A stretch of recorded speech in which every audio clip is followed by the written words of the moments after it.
Hello guys, Amarnath Das, vocational trainer electronics from Devijora High School, HS Jalpaiguri. Today's topic is transistors.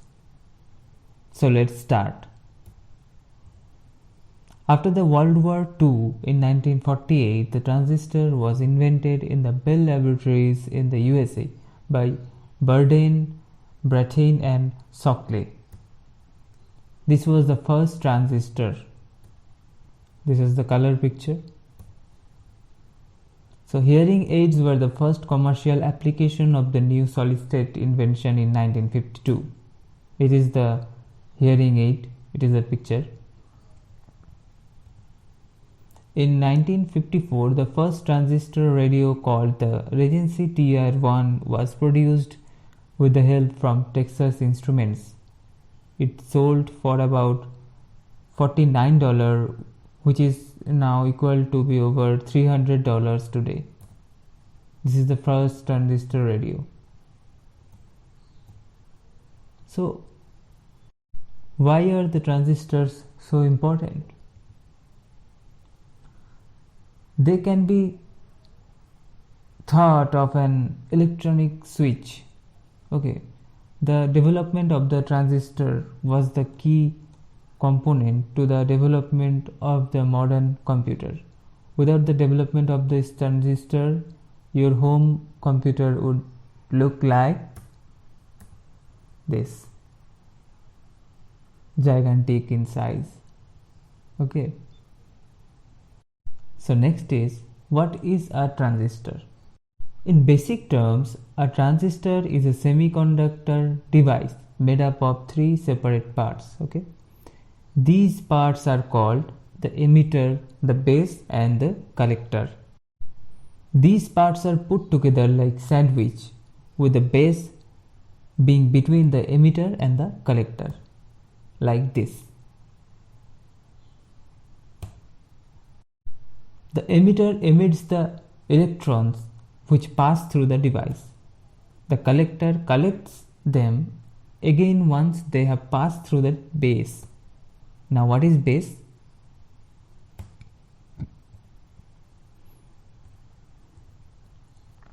Transistors essentially consists of a pair of PN junction diodes. I hope you know about the diodes that are joined back to back. This forms a sort of sandwich where one kind of semiconductor is placed in between two others. There are therefore two kinds of sandwiches. They are NPN and PNP. This is the picture. Now the schematic symbols. This is the NPN transistor. See, collector, base and emitter, and the arrow is in emitter side. Then it is the PNP transistor where same things are there, collector, base and emitter, but the arrow is inside the base, I mean from the emitter to base. Okay, so it is noticeable that the arrowhead on the emitter is always pointing towards the part either base or the emitter. Okay, that must be more negative for the transistor to turn on. The use of transistors. It has mainly two basic uses. One is to amplify an input signal and the second is to act as an electronic switch. When a transistor is used as a switch, it uses the base voltage to turn the transistor on or off. By doing this, transistor can use a very low current and voltage to control a much higher current. When a transistor is turned on, essentially the electrons flow straight from the emitter to the collector. In the next few slides, we will look at the switching performance of transistor. Okay, here in left side it is a transistor and it is the switch in the right side.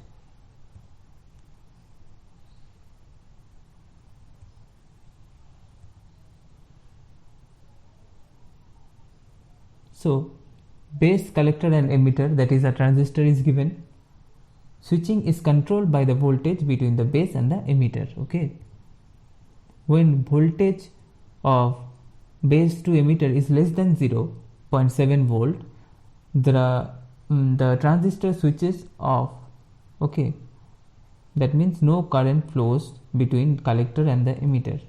But when the base current is greater than or equals to 0.7 volt, then the transistor switches on and the current flows between the collector and the emitter.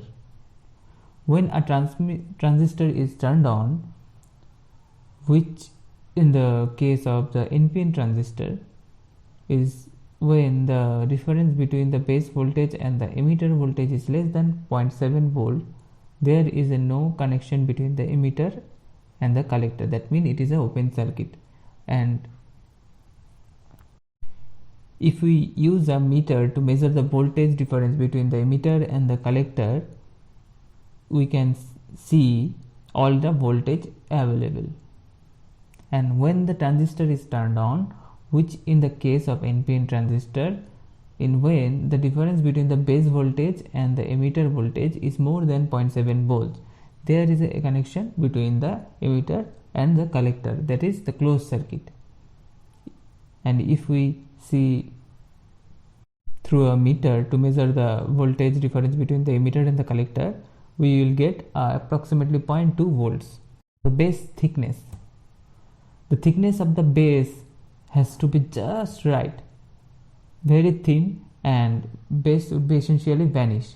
The emitter and the collector would then form a continuous piece of semiconductor. So current would flow between them whatever the base potential is. Very much thick, and electrons entering the base from the emitter wouldn't notice the collector as it would be too far away. So then the current would all be between the emitter and the base, and there would be no emitter or collector current. So it should be thin. So what is the difference of thickness between these? Depends on the transistor and the amount of current it contains, but on most transistors the base is only micron to an atom in thickness, very thin. And why it has to be very thin? To make this, that is integrated circuits. In next videos we'll see how to measure the emitter, base and collector. I mean how to find, and how to find it is a NPN transistor or PNP transistor. Okay, so till then, goodbye, take care. Please like, share and comment, and do subscribe.